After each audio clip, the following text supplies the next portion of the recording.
Assalamualaikum warahmatullahi wabarakatuh. The Honorable our lecturer Sir Benny Wijaya and my beloved friends. So today I would like to review a journal article, but before it, let me introduce myself. My name is Syazwani Aliyah and from 4BB class. And the title is Negotiating Autobiographical Truth that Embodies Sensation in Narrative Screenplay. And for the author is Gavin Wilson from Gulf University for Science and Technology. And the journal is Journal of Screenwriting, and the volume number is 11, and for the issue number is 1. For publication year, it's 2020. And there is 15 pages. Next to the slide, there is abstract. In this abstract, this article examines how screenwriting adaptation of written material speak of levels of truth-telling within various autobiographical texts. These include literary adaptation by Margaret Duras, Hiroshima Mon Amour, 1959, and The North China Lover, 1992, and the biographical filmmaking of Maya Deren, Mass of the Afternoon, 1946, and The Very Eye of Night, 1958. Next slide is Introduction. Screenwriting often reveals and withholds in more or less equal measures. It is a form of codified text which uses language to withhold aspects of the visual image to come.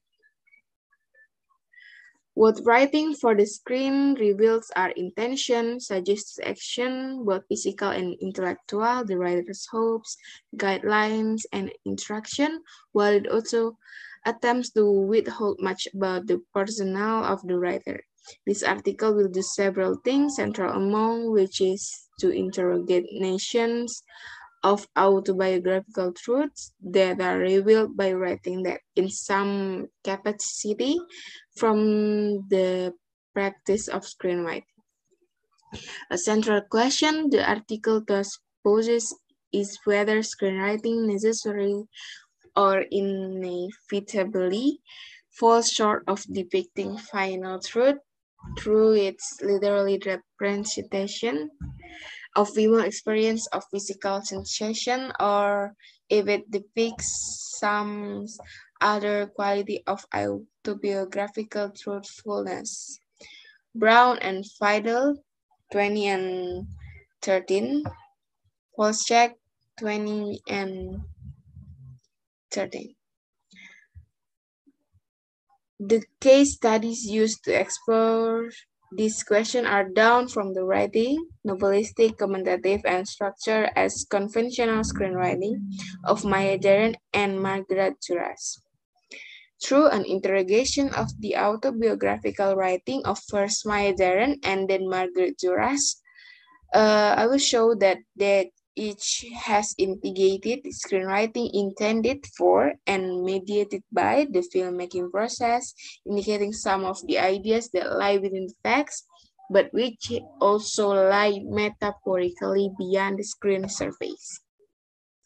Through an interrogation of the autobiographical. In the screenwriting of Deren and Duras, we are over example of their attempt to present utopian discourses in the form of some sort autobiographical written progenitor. However, in the translation of the written text to screen representation, there occurs an inevitable diminution of whatever authentic was contained in the words that inspired their subsequent cinematic meditation. By focusing an analytical lens on how sensation and the sense are embodied in their work. To the next slide, there is filming through. The first analysis by looking at the film that was apparently made without the script of a recognizable short. In effect, Therefore, we'll work backwards from the screen image to discuss issues from written text that are in some way related. Argument persists that message originated from something other than a formal screenplay. Such reports tend to support the view that Darren and Hammett collaborated on the film structure and execution.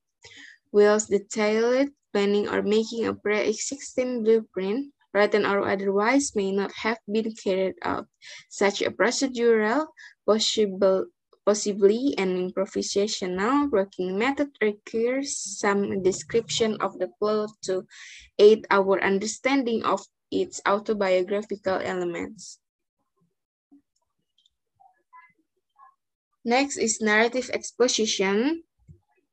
In an early image of the film, a mannequin's arms comes to frame and leave a paper flower on the road, presenting an initial contradiction for the audience.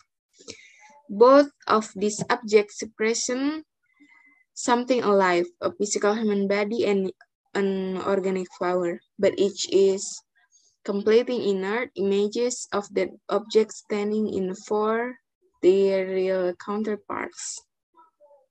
Next, see an extreme close-up of her eye. We are led to assume the woman is the only person we have seen thus far.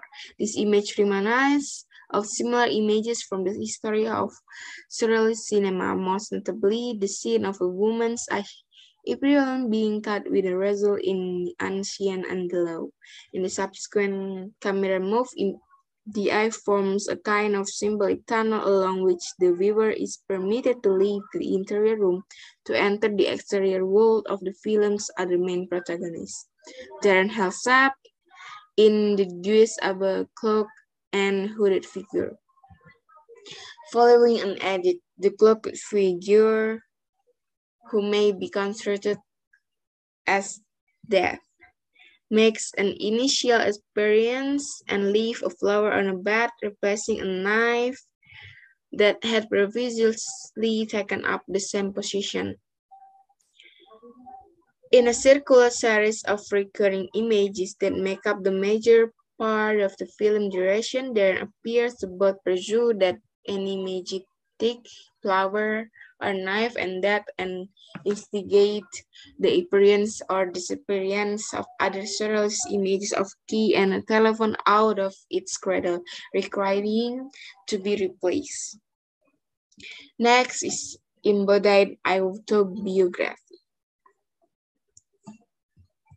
In the narrative of Maces, which expresses a cyclical flow of imagery, but also features irrational juxtaposition of objects, images representing tactility and sensuality are tied up with the audience's desires and needs for information about the identity of the film protagonist. It is part of human condition to search for patterns other than truth, with no pre-filmic script by which to assess Mises' adherence to some form of veracity in this representation. It seems inevitable that we should engage in a certain amount of post-rationalization of what Darren intends us to understand. Following this logic, assessment of Mace's autobiographical potential as a meaningful text revealed its power to represent the sense of touch, first through the empathetic, moving image, and secondly, through whatever supplementary writing Darren is able to provide.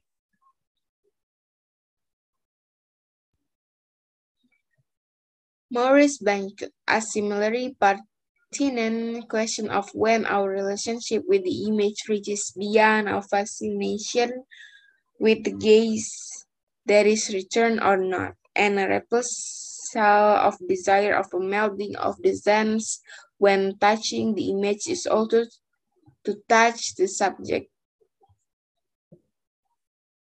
Next is writing film.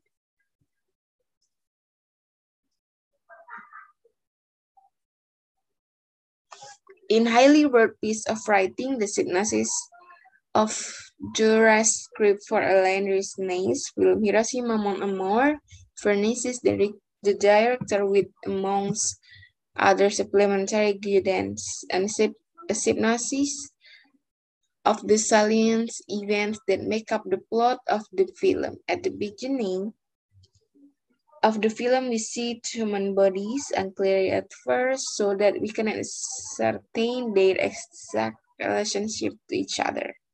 Instead, we see the mutilated bodies, the head, the hips moving in the throes of lovemaking.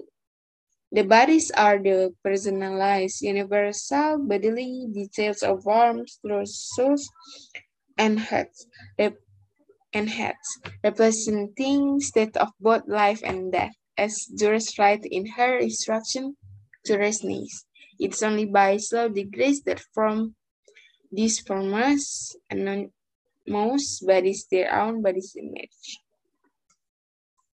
Violent description of their physical appearance in this passage, Duras established a direct connection with both the screenwriting for Hiroshima Mon Amour and the mise en scène of similar scene in her novel The North China Lover, which as heaven, a goose, may or may that depict the real events of transitional affair.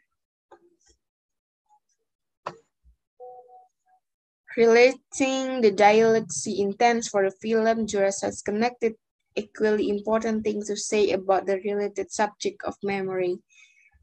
She listen to me like you, I know what is to forget. No, she don't know what is forget.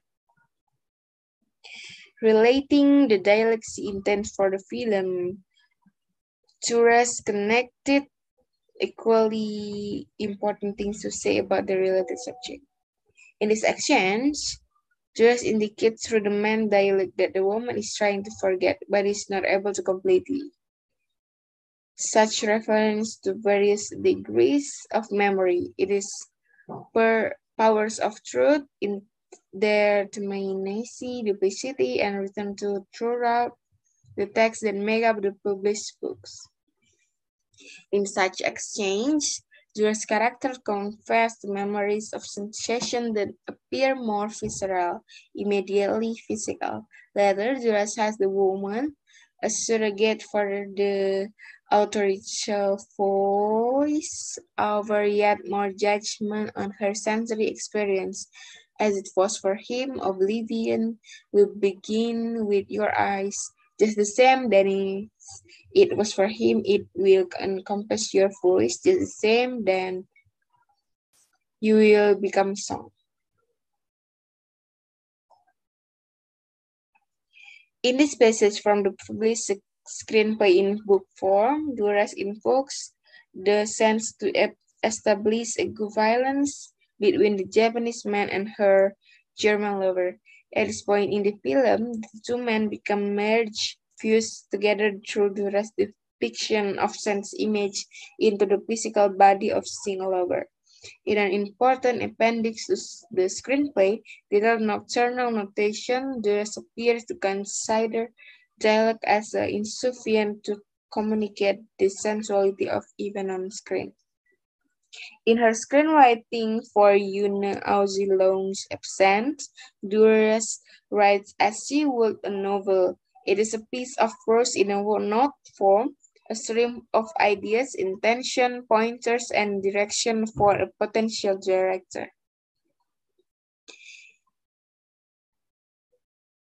In the following passage, Duras effectively combines more than one of sense such as hearing and seeing, but also touching with that of memory. There is a silence in the room. The only sound to be heard is that of his man being given his meal by his wife, being given his innocent meal by his wife who is guilty of memory. The guilt of memory or the memory of guilt is an idea that permeates Duras' writing. Resonating with the filmmaking of Darren, Duras writes in profoundly autobiographical, confessional manner drawing on her personal history so that we are unable to differentiate it between lived experience and imagination. It should be recognized that in the writing of a text or the filming of the portrait of a head and the shoulder or some other part of body, the filmmaker incorporates aspects of self-portraiture and self-expression, becoming a character or subject within their own film, something I have elsewhere called the fictivization of a personal narrative. Next, and the last is conclusion. This article situates Darren and Juras in a primarily feminist, the pre-gays theory milieu. Their stories are therefore shaped by their contemporary circumstance, circumscribing the expected place of women in the world of literature, screenwriting, and cinematic arts. In their creative output that evidence individuals' vision of autobiographical works. Darren and Duras fall into a somewhat rarefied category of women artists who bring their vision of female experience and the female body to the page on screen. The film that emanates from the screenwriting of both Darren and Duras counter male-centric tradition of cinematic representation. This is screenwriting wherein the female spectator is steered into viewing representation of female experience of narrative in a secondary way by the identification with a female spectator.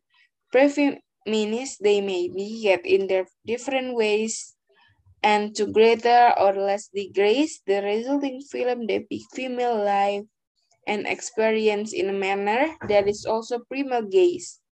Juras openly present a narrative that centers on a sexualized young woman, a life narrative that is circumscribed, selected, and which recognizes its appeal to the male gaze. Its candor and narrativized honesty are, in large part, its strength. We might say that Juras writes a film narrative of experience, whereas Darren films and then writes about how she expressed a number of ideas.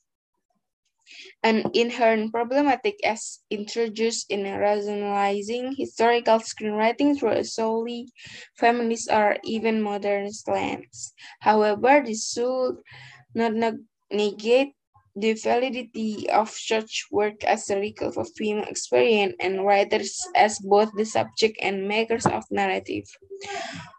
Through the time travel enabled by the film representation of Darren's and Juras' screenwriting, they are related historical experience through the immediacy of the work. More importantly, in the present context, contemporary readings of the originating text of the Heart of Messages of the Afternoon and the Louvre necessary lean towards the general shift away from the gaze theory in feminist film studies, for the obvious reason that it cannot adequately account for the enjoyment a woman might take from viewing a film in which they are the central character. We should now ask what is reveals of the nation of truth was introduced earlier. In the writing filmmaking of Duras of tactile sensation, it's described different by the complementary aspect of truth, which are not harnessed irrevocably to the concerning impulse of realism. For Darren, the outwork is the film of Mrs. the Afternoon, whereas for Duras is the written text itself. In the former, the image of the mirror is also an image of Darren, the film subject. In the latter, the lover is a shared image that represents what autobiography. So this is the last part of my presentation. Thank you for watching. If you have any question and some feedback, you can throw it via WhatsApp. Thank you. Wassalamualaikum warahmatullahi wabarakatuh.